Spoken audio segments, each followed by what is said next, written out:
Hi guys, today we are going to talk about opals and what would happen to them if you leave them in water or expose them to the sunlight.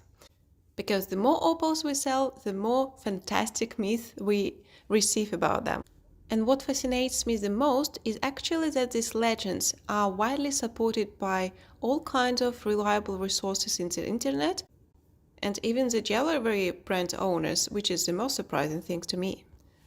Nevertheless, today we are going to try to reveal the truth about the opals the same way as we revealed the truth about the diamonds in one of our previous videos. Please scroll the story of YouTube videos to see how we were breaking indestructible diamonds, which is supposed to be the hardest material in the world. And I hope you do sense the sarcasm in my voice. Okay, the legend about opals number 1 says that you cannot expose the opal to water. Because if you're wearing the ring with the opal and you are washing your hands, the opal will absorb the water, and then afterwards, when it will be drying up, it will just crack or fall apart into different pieces. So let's run an experiment in order to prove us wrong or right. We have got here, as you see, a few Ethiopian opals. Some of them are typically white, some of them are dark. And yes, that means they were treated. We never hide this fact at all. We are going to put them in water and dry them on the sun for some period of time in order to see what would happen to the stones. You might ask me, maybe the stones are not real, maybe it's just plastic. For those kind of very attentive listeners, I have prepared the certificates from the laboratory. I always make the official laboratory certificate for each stone I sell, and when you order something from us, you always receive that for free. And you're very welcome to run another test in your laboratory which you choose and to confirm that the certificate say exactly the same.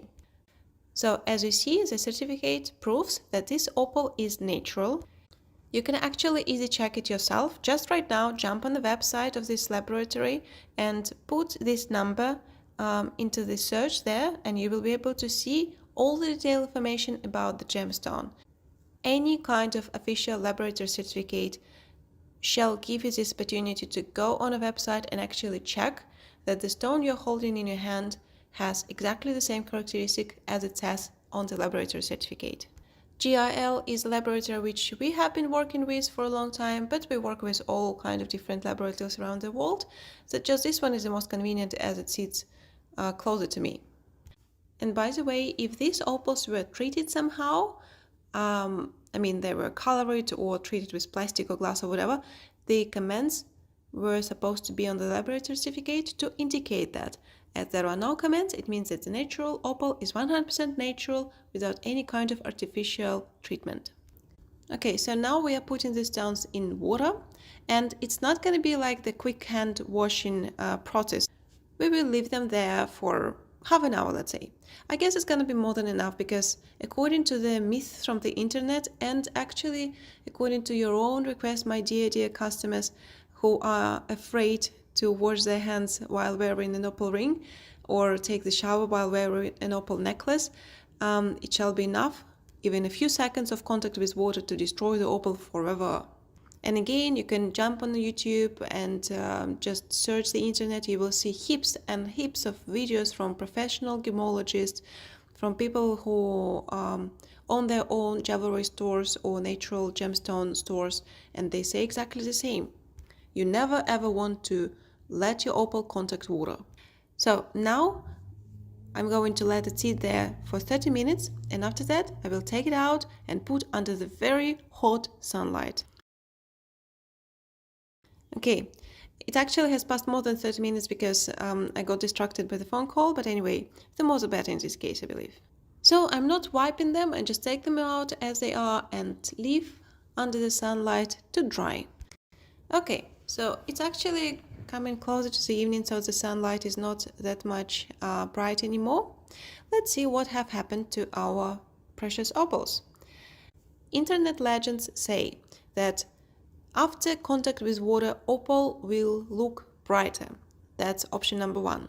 Does it look brighter comparing to how it used to be? No, I don't think so. Myth option number 2 says the opposite, that the opal will lose its shine and color. Did it happen? No, I don't think so. It looks exactly the same to me. The most important legend, number 3, says that the opal will be covered by crackles because when water evaporates, it leaves the structure of the opal damaged and eventually it falls apart. Well, to me, it looks now like the perfectly whole opal without any signs of crackles in it. Some specialists might notice that probably I need to wait for a week or two until this starts happening.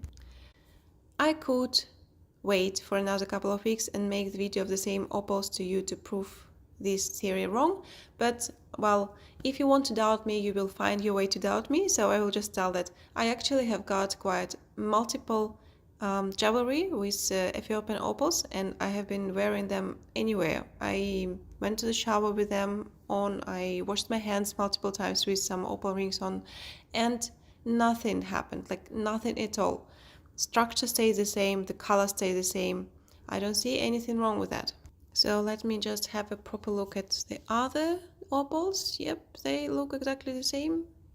All the opals which were exposed to the experiment stayed the same way as they were in the beginning. So I cannot tell that I am the super professional in all the gemstones in the world. I'm not even a professional gemologist actually, but the common sense tells me that sometimes even professional people are exposed to the internet myth. And the only question left in this case for me is why do they not check what is actually truth and what is not? I mean, we are all human and we are all making mistakes, but if you are sharing some information with a wide audience, I guess you get some sort of responsibility for what you're saying to them. And yes, maybe there are some Ethiopian opals out there in the world which would be destroyed from the contact with water, but probably it just means that they are not very much good quality.